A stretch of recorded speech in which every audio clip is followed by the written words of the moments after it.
नमस्कार, मैं Devaki Meena, assistant professor समाजशास्त्र विभाग, सम्राट पृथ्वीराज चौहान राजकीय महाविद्यालय अजमेर के इस YouTube चैनल में आप सभी का स्वागत है।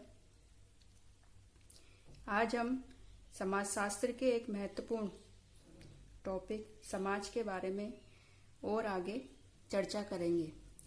जैसा कि मैंने पिछले वीडियो में बताया था कि समाज सामाजिक संबंधों का जाल है। समाज सामाजिक संबंधों से ही बनता है और सामाजिक संबंधों के बिना समाज का अस्तित्व नहीं है। तो आज हम सामाजिक संबंधों के बारे में विस्तार से और जानेंगे। सबसे पहले हम सामाजिक संबंधों के अर्थ के बारे में चर्चा करेंगे।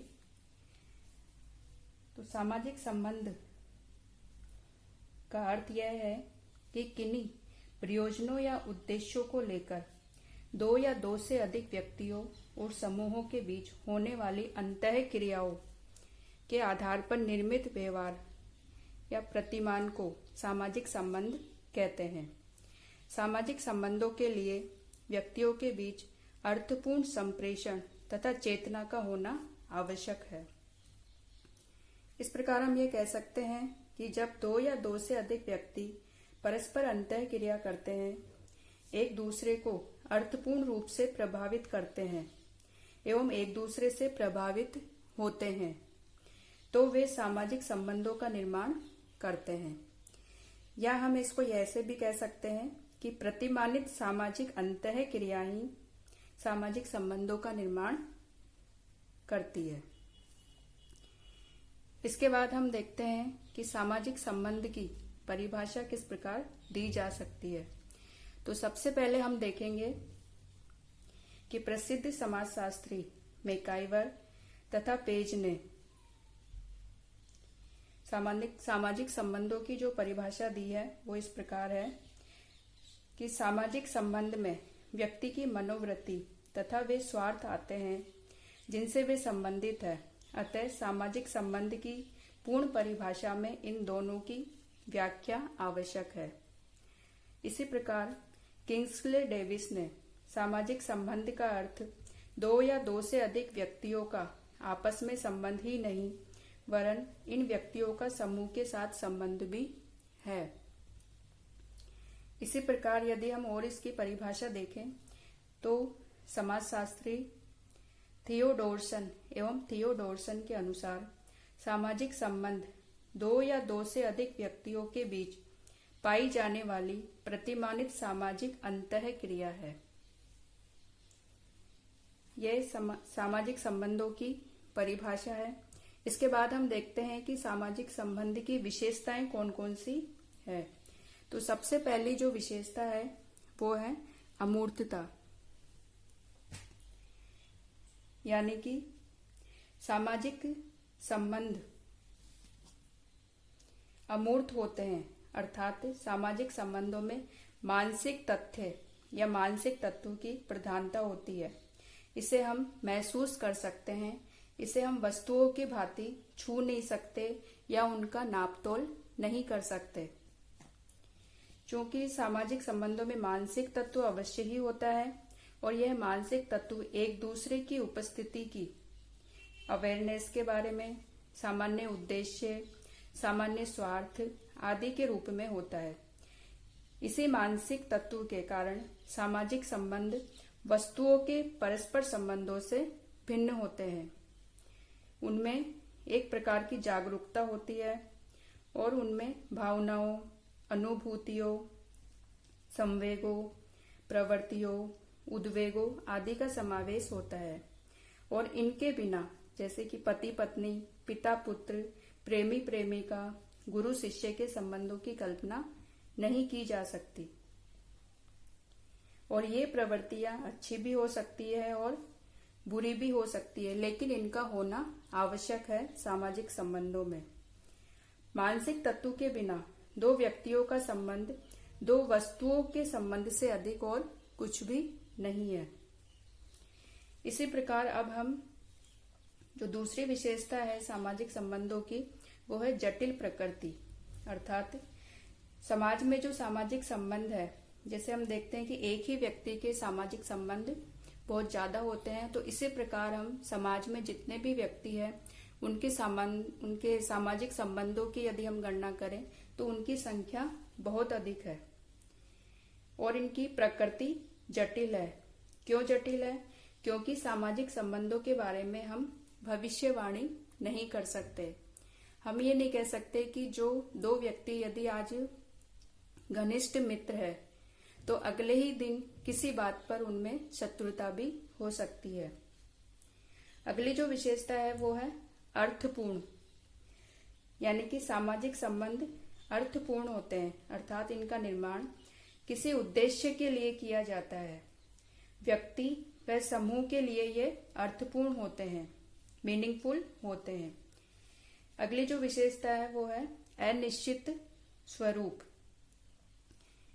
इसका मतलब यह है कि जो सामाजिक संबंध होते हैं विभिन्न व्यक्तियों के कार्यों, उनके पद, उनके उद्देश्य और भूमिकाओं के अनुसार अनेक प्रकार के होते हैं। उनका कोई निश्चित स्वरूप नहीं होता, जैसे कि राजनीतिक हो गए, आर्थिक, धार्मिक, शैक्षणिक, विरोधात्मक या सहयोगात्मक आदि हो सकते हैं। इसी प्रकार जो अगली विशेषता है वो है सामाजिक संबंधों की स्थायी और अस्थायी प्रकृति, यानी कि सामाजिक संबंध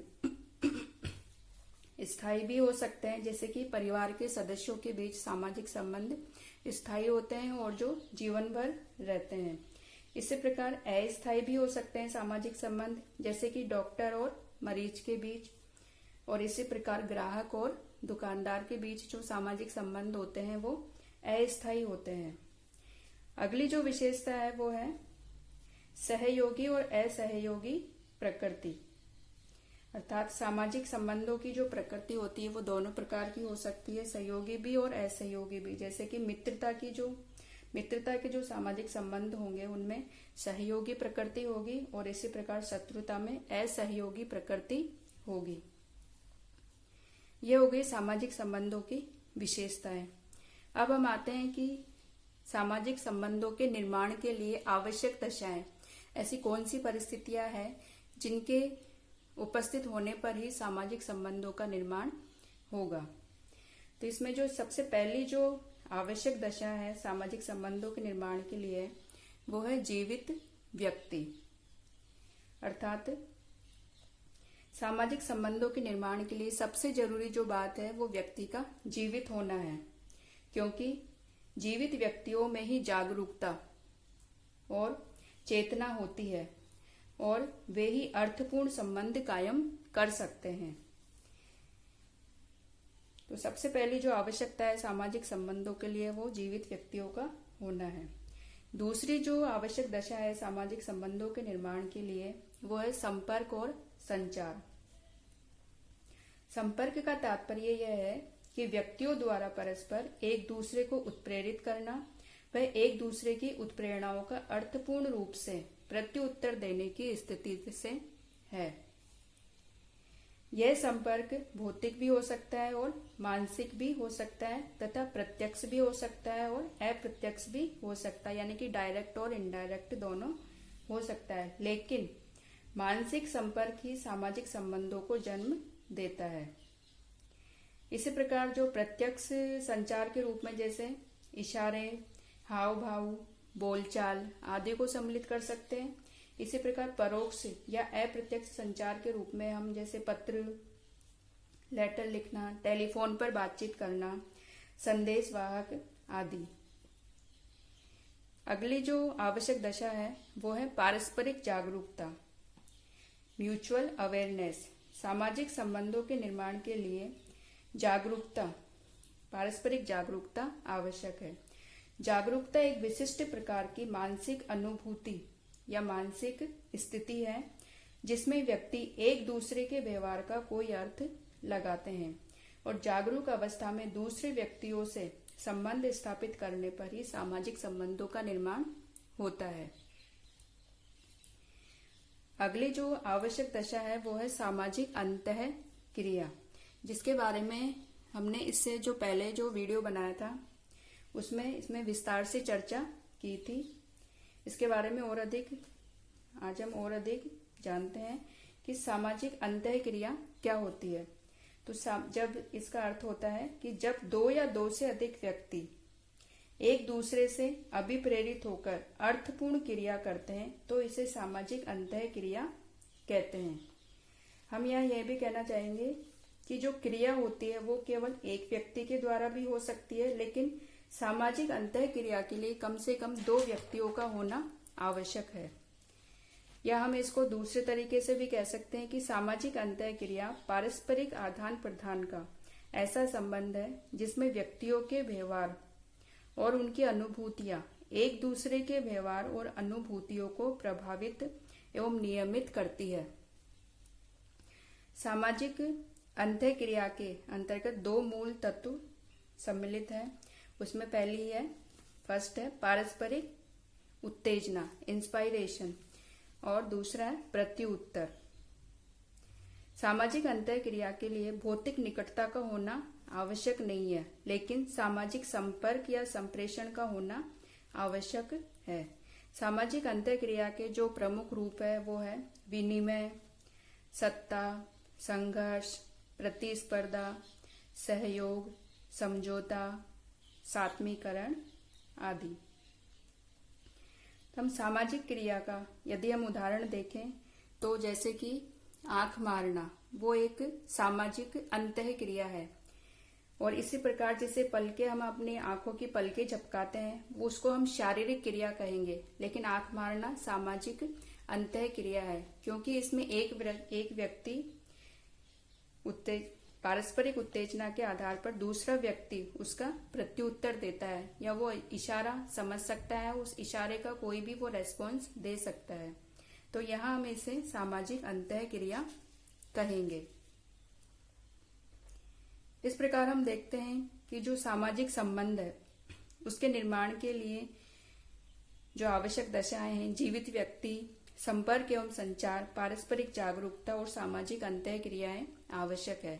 तो सबसे जो महत्वपूर्ण है वो है सामाजिक अंतःक्रिया।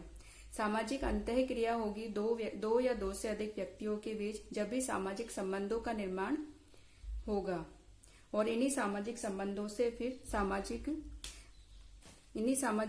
से फिर आगे समाज का निर्माण होगा। तो आज का ये टॉपिक आपको कैसा लगा? इस टॉपिक से संबंधित यानी सामाजिक संबंधों के बारे में यदि आपको कोई प्रश्न है तो फीडबैक में आप पूछ सकते हैं। धन्यवाद।